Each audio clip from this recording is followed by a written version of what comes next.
eu convido os irmãos também para que abram a Bíblia em Mateus capítulo 21. Os versículos são do 28 ao 32, é o mesmo texto que as nossas crianças vão estudar e nós aqui. Diz assim a palavra de Deus: E que vos parece? Um homem tinha 2 filhos. Chegando-se ao primeiro, disse: Filho, vai hoje trabalhar na vinha. Ele respondeu: Sim, senhor, porém não foi. Dirigindo-se ao segundo filho, disse-lhe a mesma coisa. Mas este respondeu: Não quero. Depois, arrependido, foi. Qual dos 2 fez a vontade do pai? Disseram: O segundo. Declarou-lhes Jesus: Em verdade vos digo que publicanos e meretrizes vos precedem no reino de Deus. Porque João veio a vós outros no caminho da justiça e não acreditastes nele. Ao passo que publicanos e meretrizes creram. Vós, porém, mesmo vendo isto, não vos arrependestes, afinal, para acreditardes nele. Bom, meus irmãos, esta é uma parábola de Jesus, parábola dos 2 filhos. O tom da parábola é arrependimento. A palavra que norteia essa parábola é arrependimento. E, claro, está dentro de um contexto. Sempre que Jesus conta uma parábola, ele quer ilustrar com a parábola uma verdade maior. E qual é a verdade? Qual é a resposta que Jesus está querendo dar? Eles estavam questionando a sua autoridade e o batismo de João Batista. Estavam questionando muito isso. E então, Jesus lhes faz algumas perguntas dos versículos 23 ao versículo 27. E vejam no versículo 26, no versículo 26 e 27. E se dissermos dos homens, isso é relacionado ao batismo de João, é para temer o povo, porque todos consideram João como profeta. Veja o 25, quando Jesus pergunta: de onde era o batismo de João? Do céu ou dos homens? E discorriam entre si. Se dissermos do céu, ele nos dirá: então por que não acreditastes nele? E se dissermos dos homens, então como vamos dizer que é dos homens? Porque todos consideram João como profeta. Então eles não conseguiram responder de onde vinha o batismo de João. Então responderam a Jesus: não sabemos. E ele por sua vez disse, nem eu vos direi com que autoridade faço estas coisas. E então lhes conta a parábola. A parábola é contada para falar de respostas não muito boas à ordem de um pai. Hoje nós estamos comemorando, o Dia dos Pais. Dia importante, significativo, e a escolha dessa parábola tem um pouco a ver com isso, com esse contexto de paternidade, de filiação. E nós vemos aqui que os fariseus, num primeiro momento, os fariseus, parece que eles buscavam a Deus, porque eles vinham num tempo longo, de séculos, chamando Deus de Pai. Mas na hora em que Jesus veio, eles não creram em Jesus. Aliás, não creram nem em João Batista, que anunciava Jesus. Quando Jesus veio, também não creram em Jesus. Ao passo que os publicanos e as meretrizes, como diz o texto, isso era esperado, que ninguém deles cresce em Jesus. Era esperado. No entanto, alguns creram. Muitos creram. Então não é a história de um filho bom e de um filho ruim, essa parábola. Essa parábola é: qual é o melhor dos 2 filhos maus? Qual dos filhos maus apresenta alguma coisa interessante para a gente pensar? Quem se arrepende de verdade? E é importante a gente saber que Jesus está falando com os fariseus. E é por isso que ele diz: olha, vocês precisam pensar, porque vocês disseram sim para Deus, mas na hora que precisou vocês dizem não. E muitos que disseram não estão dizendo sim aí. Vocês precisam pensar que provavelmente estes vão chegar antes de vocês lá nos céus. Claro que eles não entendiam muito isso, eles continuaram detestando os publicanos e os fariseus, as meretrizes. É claro que eles nem acreditavam no arrependimento daquelas pessoas, mas é por isso que essa parábola tem um grande sentido. Muitas pessoas na vida, ao longo da sua caminhada, pensam estar tão certas nas suas práticas. E quando chega uma palavra que confronta, que faz pensar, que talvez seja um caminho para o arrependimento, nem sempre a reação é boa. É o caso aqui dos fariseus. No entanto, por que é importante a gente pensar em arrependimento? Será que arrependimento é alguma coisa tangível? É para nós arrependimento? Será que o fato de crer em Jesus já não nos mostra arrependidos e então torna esse aspecto arrependimento algo tão irrelevante, tão desnecessário? Será? Bom, eu recorri a um artigo aqui da Confissão de Fé de Westminster, é o capítulo 15, que fala do arrependimento para a vida. E vou ler algumas coisas aqui para iniciarmos esse pensamento. A Confissão de Fé de Westminster foi escrita em 1643 até 1647, por teólogos lá na cidade de Londres, na Abadia de Westminster, por isso tem esse nome. E este capítulo, o 15, fala coisas bem interessantes. Vejam só. Como que é o reconhecimento de alguém para que haja arrependimento? Então os teólogos escreveram: movido pelo reconhecimento e sentimento, não só do perigo, mas também da impureza e da odiosidade do pecado, como contrários à santa natureza e justa lei de Deus, guardando a misericórdia divina manifestada em Cristo aos que são penitentes, o pecador, pelo arrependimento, de tal maneira, sente e passa a aborrecer os seus pecados, deixando-os, ou seja, aqui tem uma ideia do que é um arrependimento, muito além de só pensar, eu devo me arrepender, ou realmente isso ofende a Deus. Mais que isso, deixando-os, se volta para Deus, dando a ideia que aquele que não se arrepende está de costas para Deus. Ele está caminhando para longe de Deus. Então, os teólogos disseram isso, tensionando e procurando andar com Ele, com Deus, voltado para Deus em todos os caminhos, apreciando os seus mandamentos. Arrependimento é alguma coisa que surge a partir do momento em que os mandamentos de Deus não são ordens incomodativas a nós, mas são boas instruções de um pai a um filho. Quem não conhece os mandamentos de Deus, provavelmente tem muita dificuldade com o arrependimento. Porque os mandamentos de Deus constantemente destronam o ser humano.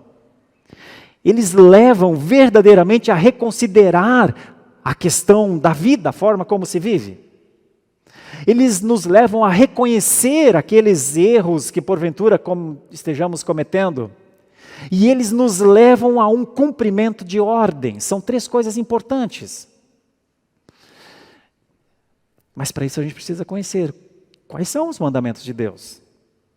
Veja só, ainda na Confissão de Fé de Westminster, ainda que não devemos confiar no arrependimento como sendo de algum modo uma satisfação pelo pecado, ou em qualquer sentido a causa do perdão dele, ou seja, não é que o arrependimento seja a causa para que Deus perdoe o nosso pecado.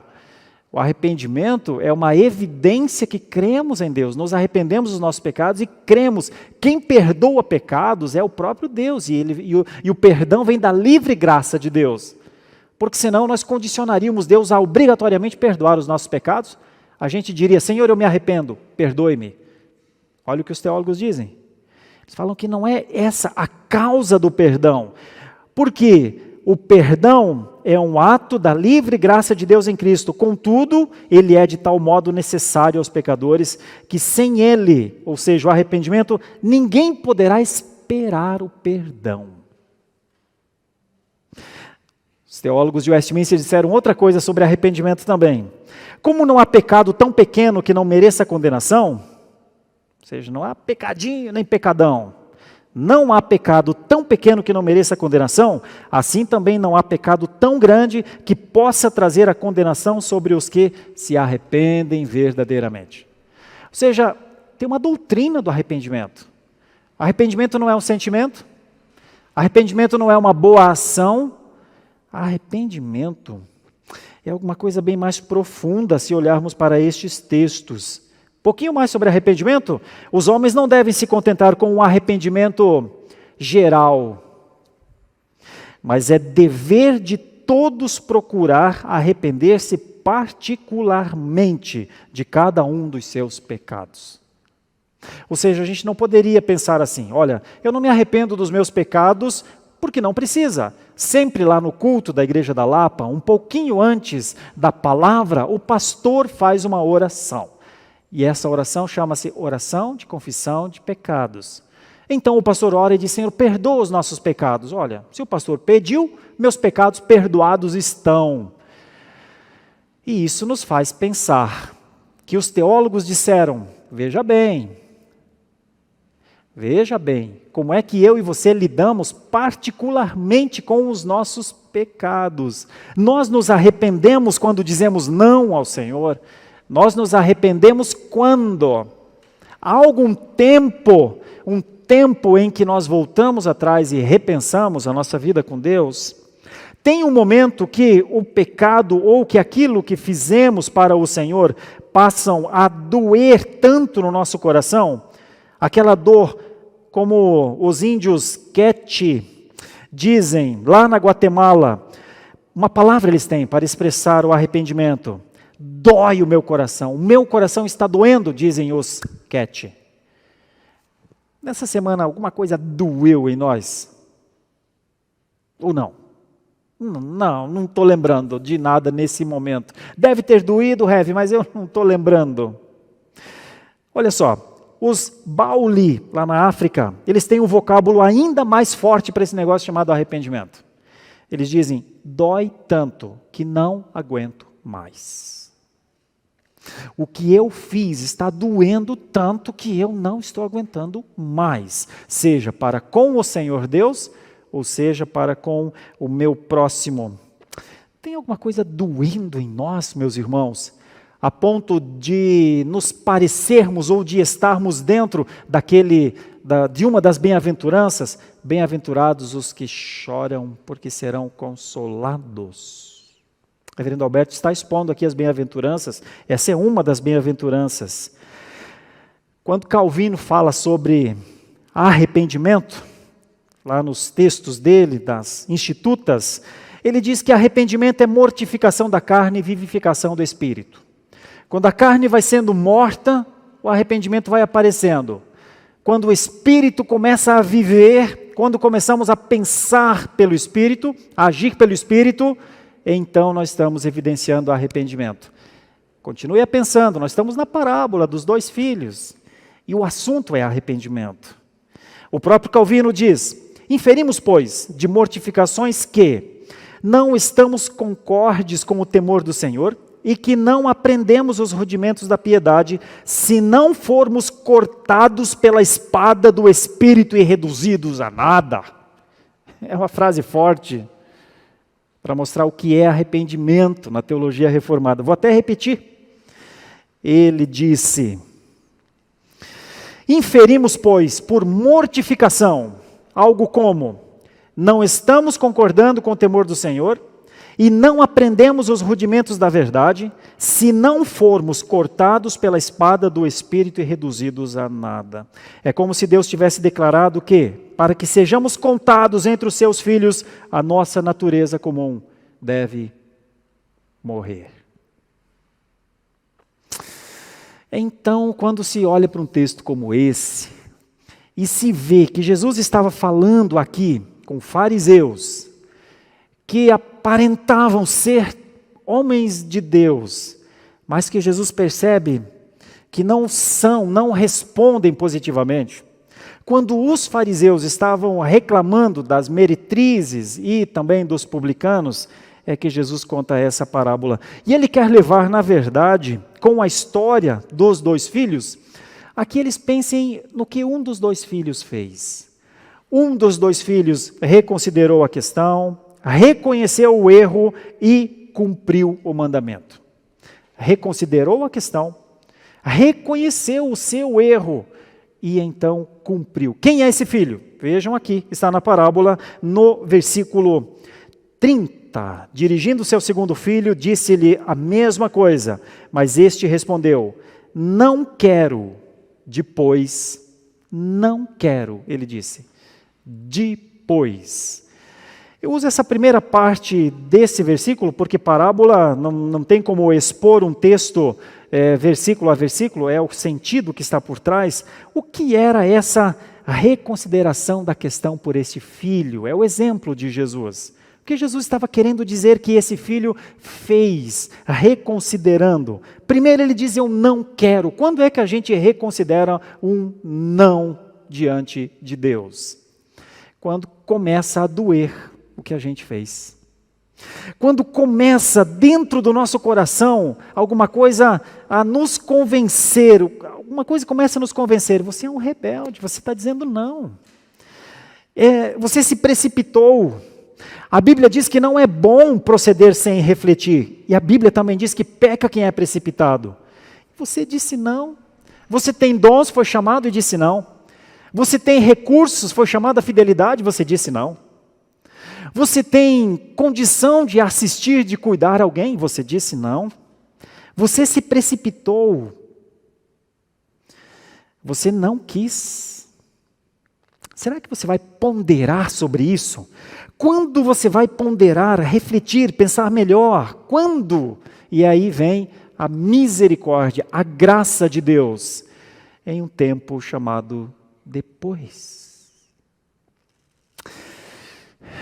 É quando ouve-se uma voz no tempo. Essa meditação poderia se chamar isso até, a voz de Deus no tempo de cada um. A Bíblia diz que há tempo para tudo debaixo do céu. Há tempo para todas as coisas. Também para arrependimentos. De como dizemos não àquele que nos chama, aquele que nos atrai a si, aquele que nos protege em si, aquele que providencia tudo o que se precisa para ser o que somos, ter o que temos, viver como vivemos. Quando é que a gente deixa de dizer, não quero? É uma parábola. Jesus queria que os fariseus soubessem que mesmo que demonstrassem estar ali, seus corações não estavam ali. Que mesmo que as pessoas pudessem olhar para eles e falar assim: gente, como o fariseu ora bonito, gente. Olha ele lá na sinagoga, quando ele levanta as mãos e ele fala com Deus. Como eu queria orar como um fariseu ora, gente. E quando ele começa a orar: Senhor, te dou graças, porque não sou como um destes publicanos, antes sou um homem que compreende a tua presença e quero andar na tua presença. Aí alguns começam a pensar: epa, mas aí não é mais uma questão de orar bonito na presença do Senhor. Aí já é uma questão que talvez eu não esteja assim na presença do Senhor. E então quando o publicano começa a orar, ele diz: Senhor, eu tenho outra coisa para falar. Tenho outra coisa para dizer. O homem aí está certo.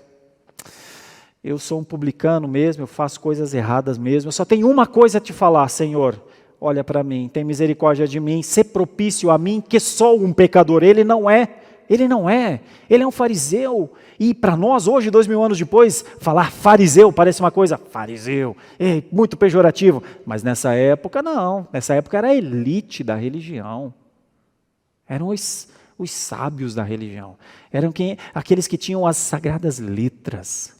Tanto no hebraico, todas as do hebraico estavam todas lá. Eles sabiam como entender. Eles tinham os escribas e eles eram a elite mesmo. E então aquele desprovido de qualquer sentimento de privilégio diz: Senhor, a mim só cabe uma coisa, clamar para que o Senhor me perdoe. Quando é que a gente compreende isso? Que a gente deixa de dizer, não quero, não vou, não faço, não é para mim, não tenho o que alguém precisa para fazer o que o Senhor está pedindo, não quero. É no depois. Depois é um campo da misericórdia de Deus. O depois é um tempo que pode ser amigo ou inimigo. Se nós fizermos bom uso do tempo, nós remimos o tempo e encurtamos o tempo de uma desobediência. Se nós não administrarmos bem o tempo, a gente alonga o tempo da desobediência. Bom, este rapaz, quando depois de dizer não, no depois de Deus, algo aconteceu dentro dele. Dr. Martin Lloyd Jones, um teólogo lá da Abadia de Westminster, inclusive, claro, há bem pouco tempo atrás, falecido em 1984, ele usa uma expressão interessante sobre isso, sobre esse depois em um dos seus livros. Ele diz assim, olha, o depois, no depois de Deus, há um divisor de águas. Se não houvesse o depois de Deus, todas as vezes que nós disséssemos, não quero, não faço, Deus imediatamente startaria ou iniciaria a disciplina sobre nós. Porque é isso que nós pais fazemos com os nossos filhos, quando pedimos, orientamos coisas que eles não fazem, não é? Então imaginem você, Deus atribuindo, agindo com justiça a cada não quero. Não verbal, não quero do ato, né? Eu não quero da ação. Que seria de nós se Deus deixasse as coisas por isso mesmo? Lloyd Jones diz, é nesse depois que Deus socorre a gente, salva a gente, perdoa a gente, convence a gente. E quando acontece alguma coisa, depois de pensar melhor, então estas pessoas obedecem. Tem um outro aspecto aqui, que é o arrependido, né? Veja o texto. Não quero, disse o filho, depois arrependido. Esse reconhecimento de erro, arrependido, nos mostra que este rapaz aqui mudou o seu pensamento. Seu pensamento foi mudado. Arrependimento é muito usado, mais de 300 vezes nas Escrituras. Nós usamos de vez em quando essa palavra grega, eu só trago a palavra porque ela é muito conhecida dos irmãos, chama-se metanoia. Metanoia é uma mudança de mente, uma mudança completa de mente. Por isso a gente usa metanoia, de mente, mudança da cabeça, mudança do pensamento. Ok, mas não é essa palavra usada aqui.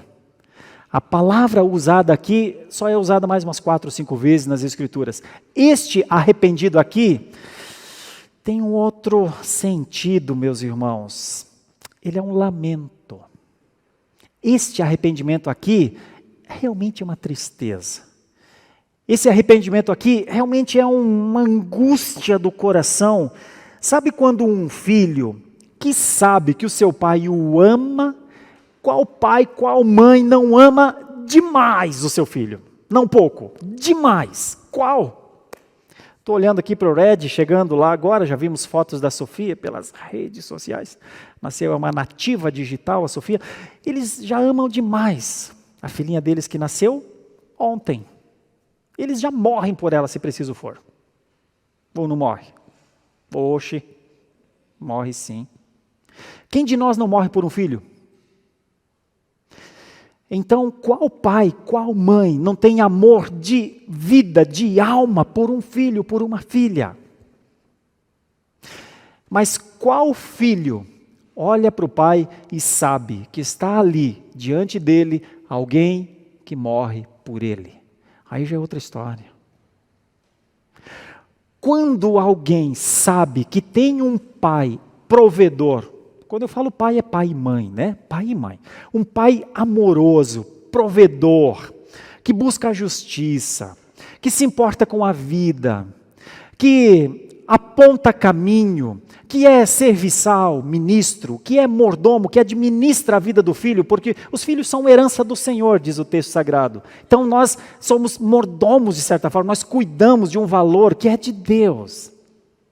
Qual filho que sabe que tem um pai que cuida espiritualmente dele, que cuida das suas necessidades? Qual filho que, sabendo que o pai nunca será ex-pai, a mãe nunca será ex-mãe, é presente, é o maior senso de presença que pode ter. Não há nada na natureza que faça romper o laço de um filho, de um pai para com o filho. Aí o filho sabe que este é o seu pai. E aí ele diz, não vou, pai, eu não vou, eu não quero. Só mesmo alguém tomado de uma inebriação, de um estado de ilusão mental, de uma debilidade que está abaixo de uma linha mínima de reconhecimento. Esse é o que diz não quero. E quando ele percebe que ele disse não, que ele desonrou, como o mandamento diz, honra o teu pai e tua mãe para que te vá bem os dias na terra. E quando ele percebe que ele está abaixo dessa condição, e que ele retribuiu ao seu pai, aquele que tem a vinha, porque aqui a parábola é da vinha, aquele que era da vinha que vinha o próprio alimento do filho. Quando o pai percebe que o que o pai está, quando o filho percebe que o que o pai está pedindo não é uma escravização, mas é uma participação, é um gerenciamento, é um cuidado, é uma higienização, é uma contribuição para que aquela vinha possa produzir mais frutos. Quando ele percebe que ele disse não àquilo que se reverteria em bem para ele mesmo, aí a ficha cai. Eu sei que os jovens não sabem o que eu estou falando com ficha. Eu deveria usar outra ilustração. Mas os mais velhos sabem quando é que a ficha caía lá no orelhão. Tling! E então a ligação acontecia. O meu ponto é o seguinte: quando é que a ficha cai? Quando é que o filho diz, eu não poderia ter feito isso contra ti? Como é que eu faço isso contra ti? O Senhor me orienta a fazer uma coisa ao trabalho. O trabalho não é, nós estudamos hoje na escola bíblica dominical, o trabalho não é um castigo. Este rapaz não estava sendo castigado a trabalhar, esse rapaz estava sendo convidado a colaborar com a produção da casa, da vinha. E ele diz não. Bom, eu começo pensando, quanto tempo um cristão pode ficar dizendo não para aquele bondoso e maravilhoso pai que diz, você é meu filho amado, eu cuido de você, levanta-te e faz as coisas que devem ser feitas, da maneira certa. Viva com a moralidade que você conhece, com a ética que você sabe. Se você é um pai, faça o seu trabalho de pai. Se você é uma mãe, faça o seu trabalho de mãe. Se você é um filho, haja como um filho. Se você é um cristão que me conhece, pregue, viva no mundo fazendo isso. Faça os seus discípulos. Faça a sua evangelização como você deve fazer. Seja um crente que a bênção passa por você. Seja um canal de bênção. E eu pego todos esses itens, 1, 2, 3, 4, 5, e fico me perguntando, será que eu sou um bom pai?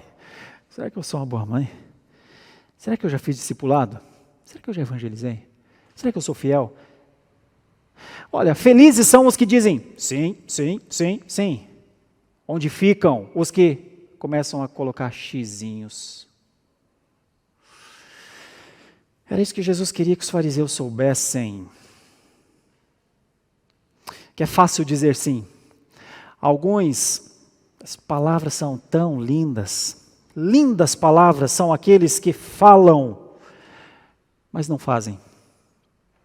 Ao passo que para outros, o fazer é a evidência, muitas vezes, o resultado até de um silêncio.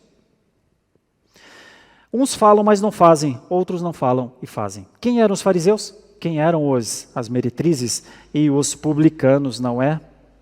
Sabe qual é o ideal? E é Lloyd Jones que diz isso, também lá no livro dele, e Jonathan Edwards também diz, trabalhando num livro dele chamado Liberdade da Vontade. Ele diz assim, o melhor, o mais sábio é aquele que equilibra as suas falas com as suas ações. Nem só de falar, nem só de fazer, mas falar e fazer. Isso evidencia alguém que ama a voz de Deus. Jesus estava corrigindo mesmo essas duas classes, né? Tanto os fariseus quanto as meretrizes e os publicanos. Está usando uma parábola aqui, uma parábola não para dizer que um é bom e outro é ruim, uma parábola para dizer que os dois não são assim muito bons com o pai. Mas dentre os filhos maus, um deles parece renascer, parece se levantar, parece se personalizar de novo como filho, honrar o seu pai. E então ele cumpre este mandamento, e essa é a terceira ideia aqui da passagem, o cumprimento da ordem. Na prova, ele passou. Estava indo mal, estava indo bem mal, mas o depois o salvou. Ele disse, eu não quero, mas depois, no arrependimento, palavra pequena, foi. Mas vejam o que este foi traz. Este foi ao cumprimento da ordem. Lembrem que eu disse que o arrependimento, ele contém essas três ideias aqui. Reconsiderar a questão de como eu estou vivendo diante da ordem do Pai. Reconhecer que o não quero, ele não é uma afronta contra o Pai só. Ele é uma disposição que eu dou para uma disciplina pessoal. Ninguém quer ter disciplina pessoal. Bom, mas os não queros são os motivos. E cumprir a ordem parece ser verdadeiramente a prova decisiva do arrependimento desse filho que Jesus quis ensinar. Foi a prática, talvez o ponto mais importante de todos. Este foi, meus irmãos, tenho certeza, aqui na parábola foi uma surpresa. Porque, pensem comigo, vamos tentar ficar lá dentro daquela parábola. O pai chega e fala com o seu primeiro filho. E diz assim, filho, vai trabalhar na vinha hoje? A vinha é sua, é nossa, vai trabalhar na vinha hoje? E o filho falou, sim pai, eu vou. Fique tranquilo, eu irei.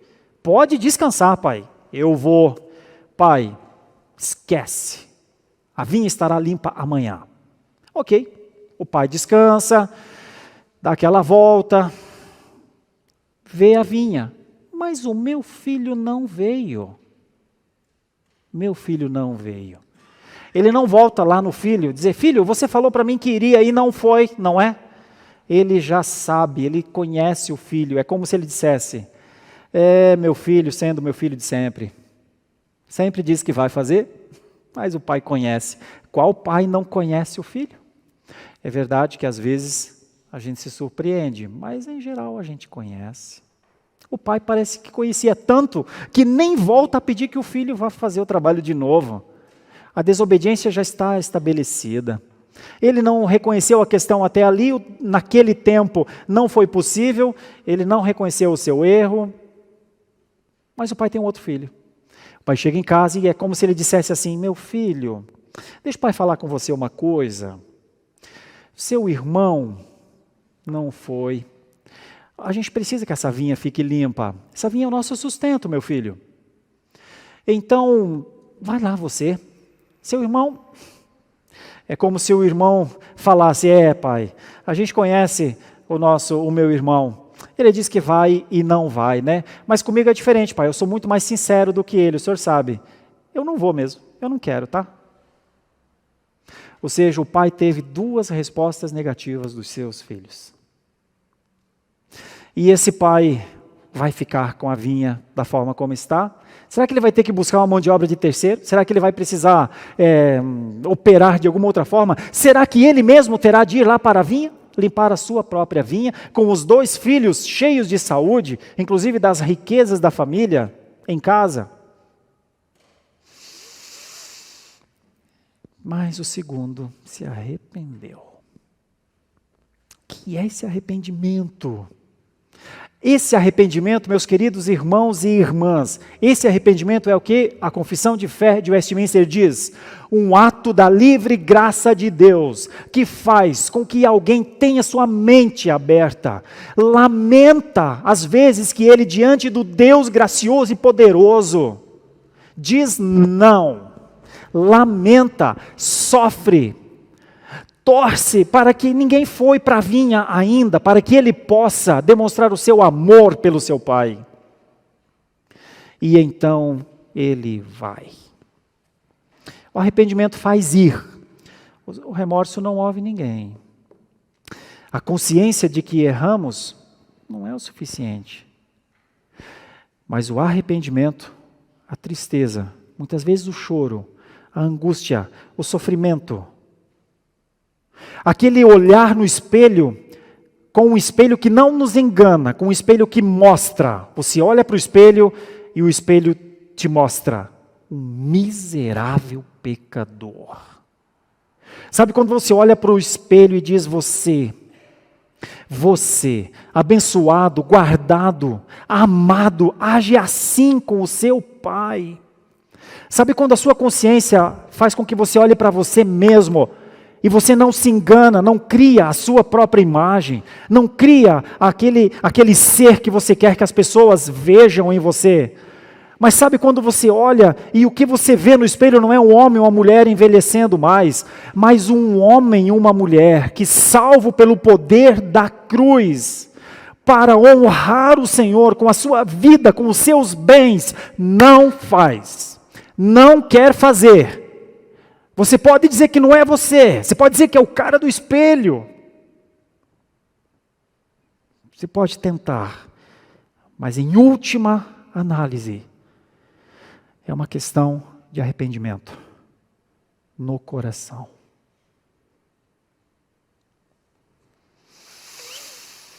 É isso que o Senhor Jesus queria falar para aqueles homens. Vocês conhecem os seus corações? Vocês sabem quem vocês veem quando vocês olham no espelho. Eu vejo outra coisa também aqui na passagem. Eu vejo uma coisa bonita dentro do conceito de família, que apesar das dificuldades familiares, apesar de tudo, Deus opera com graça nessa instituição dele. A parábola é uma parábola que defende, de certa forma, as coisas nos lugares certos. Deus continua a cuidar da família, graças a Deus. Deus continua a dar arrependimento aos filhos, graças a Deus.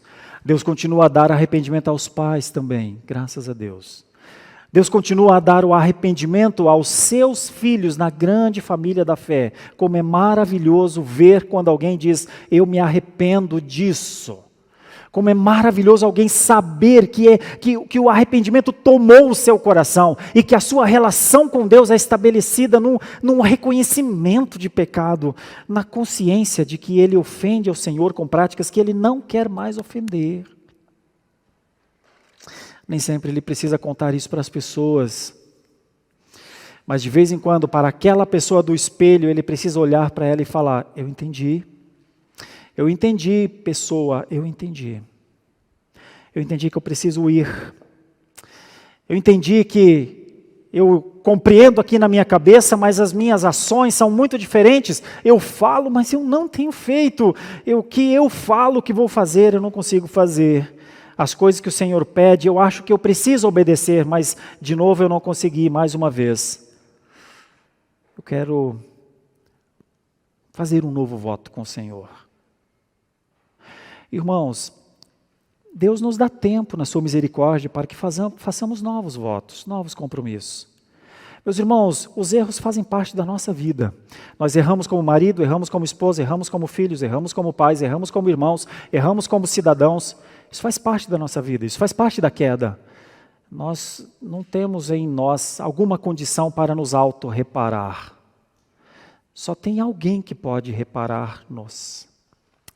E é a Ele que a gente precisa voltar. Justificar nossos pecados diante de Deus não resolve o nosso problema da desobediência. Mas reconsiderar a nossa vida, a nossa questão diante de Deus. Eu citei 3 ou 4 coisas. Família, sociedade, igreja.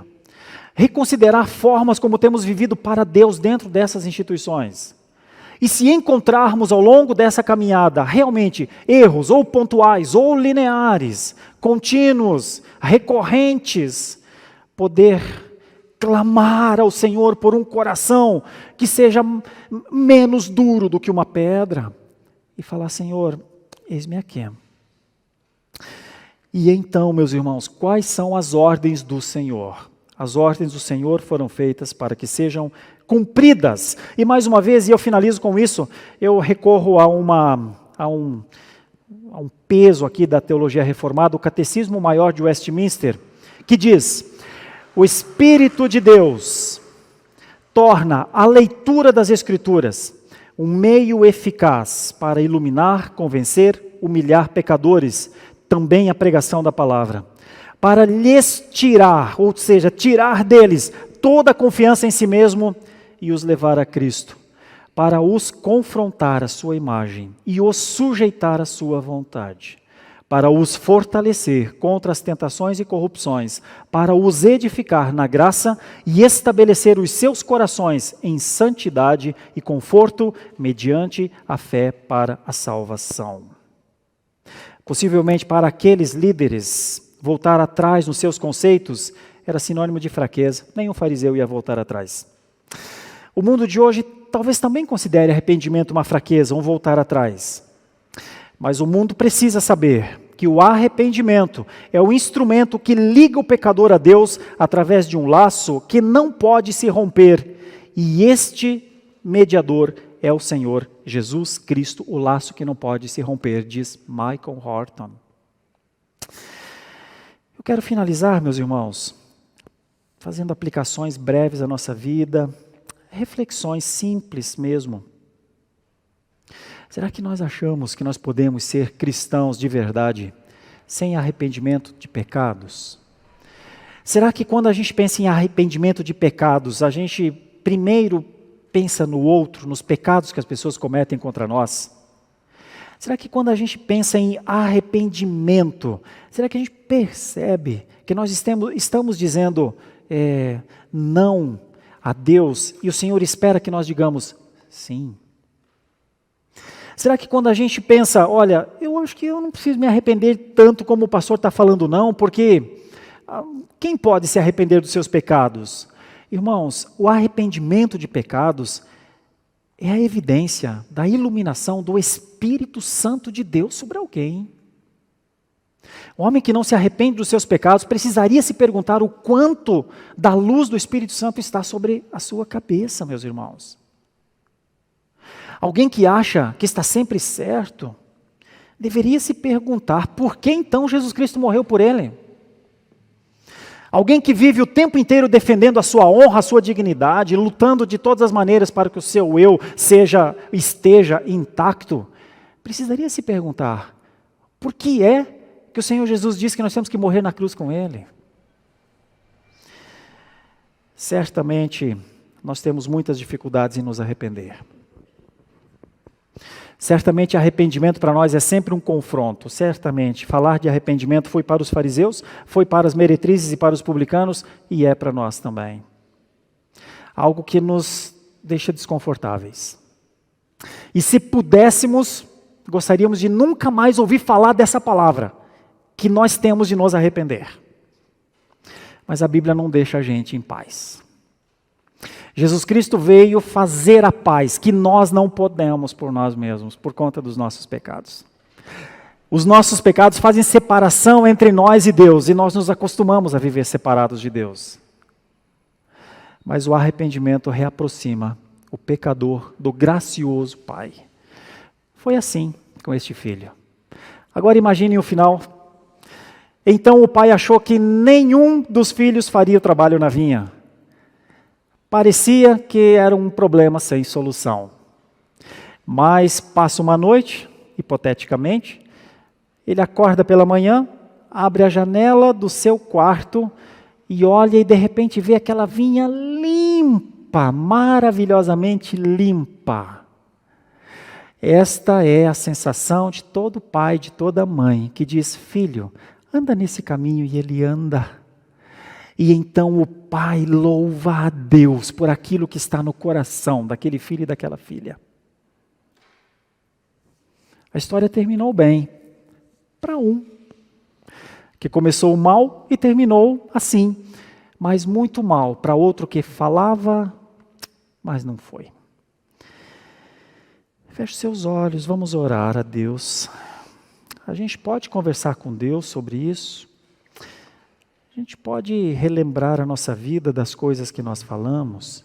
Eu me lembro aqui da nossa profissão de fé. O que a gente prometeu na nossa profissão de fé. Aquilo que a gente disse. Aquilo que a gente falou em relação aos nossos filhos quando os batizamos. Aquilo que a gente falou sobre as autoridades das igrejas ou da igreja a qual a gente faria parte dali então, daquele momento para frente. As coisas que a gente disse, Senhor, Eis-me aqui, como a gente tem feito. Será que não são tempos para novos votos? Senhor nosso Deus, eu quero orar, quero sofrer na Tua presença, porque eu estou aqui pregando esse texto, conversando aqui com os meus irmãos e irmãs, mas destes pecadores aqui, eu sei que eu sou o maior. Tenho certeza que tudo que eu estou falando também vem contra mim, na dureza do meu coração, na maneira de quantas vezes eu falar, Senhor, eu farei. Senhor, eu vou ler mais as Escrituras. Senhor, eu vou ter mais tempo de oração. Senhor, eu vou ter mais compaixão. Senhor, eu vou ter mais paciência. Senhor, eu vou me dedicar mais. Senhor, sim, agora eu aprendi, agora eu entendi. Senhor, eu não vou fazer mais isso contra Ti, Senhor. Eu sei que eu estou ofendendo a Tua santidade, Senhor. Senhor, eu não quero mais fazer isso. Quantas vezes eu falei isso, sem doer o coração a ponto de não aguentar mais? Talvez haja mais alguém como eu neste lugar. O que o Senhor pode fazer por pessoas assim, Senhor? Ajuda-nos nos nossos propósitos, Senhor, na nossa dependência. Ajuda-nos, Senhor, porque até mesmo prometer a essa altura já nem é mais o que importa. Ajuda-nos com a nossa caminhada, Senhor. O que precisa ser transformado definitivamente na nossa vida? O que precisa ser feito para que nós não nos acostumemos a falar, Senhor, eu vou, Senhor, mas nunca vamos. Eu faço, Senhor, mas nunca fazemos. O que precisa acontecer em nós, Senhor, para que quando falamos, eu não vou mentir mais, dali a pouco nós estamos de novo mentindo ou omitindo. Quando nós dizemos, eu não vou me exaltar mais e dali a pouco nós estamos defendendo a nossa honra de novo. O que precisa acontecer em nós, Senhor? Certamente, o que precisaria acontecer na vida dos fariseus, o que precisaria acontecer na vida das meretrizes e dos publicanos, também precisa acontecer em nós.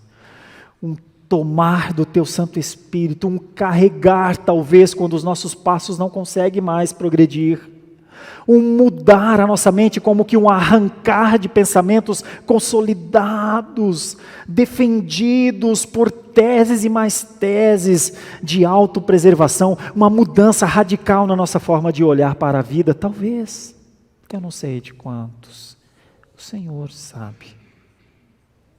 Quantos ainda vão insistir em se agarrar à ideia que dá para dizer que se faz alguma coisa para o Senhor, mas que não precisamos fazer? Eu não sei, Senhor. Tu sabes, porque o Senhor conhece o nosso coração. Todos nós, somos Teus filhos. Se nós conhecemos os nossos filhos, se imagina o Senhor. Ajuda-nos, Senhor, a vivermos uma vida autêntica, Senhor. Por favor. Ajuda-nos a viver uma vida sem aparências para Ti, Senhor. Por favor. Ajuda-nos a reconhecer os nossos pecados. Ajuda-nos a entender que os nossos pecados são pecados. Corrige a nossa vida, Senhor. E eu diria, com temor no coração, com uma dor, porque eu sei que estou falando para mim mesmo e para os meus irmãos. Disciplina-nos, Senhor. Não deixa a gente enganado, não deixa a gente à margem, não deixa a gente separados, não nos deixes assim. Não nos deixes como quem não tem um coração para celebrar, para louvar e também para chorar pelas coisas que terrivelmente faz contra o Senhor. Levanta-nos de onde um dia caímos, Senhor. Tira de nós o costume, Senhor, as práticas externas. Não faça com que nós nos enganemos a respeito de nós mesmos. Purifica a nossa alma, Senhor. Enche a nossa vida, Senhor, da força, da energia do Senhor. Enche a nossa mente, Senhor, das esperanças mais sólidas que o mundo desconsidera, mas nós somos peregrinos nesse mundo, passageiros mesmo. Senhor, o que o Senhor pode fazer por pessoas como nós, que querem de verdade uma relação pura diante de Ti? Ah, Senhor, a todos aqueles que quiserem fazer novos votos, aceite, eu te peço, por misericórdia, por uma vida no Senhor, só no Senhor. Oramos assim em nome de Jesus, amém. Muito obrigado por nos acompanhar até o final deste vídeo. Para receber mais reflexões e ficar por dentro dos próximos conteúdos, te convidamos a seguir as nossas redes sociais que estão na descrição. Alguns vídeos aparecerão na tela caso queira continuar nos assistindo. Abraço e até a próxima.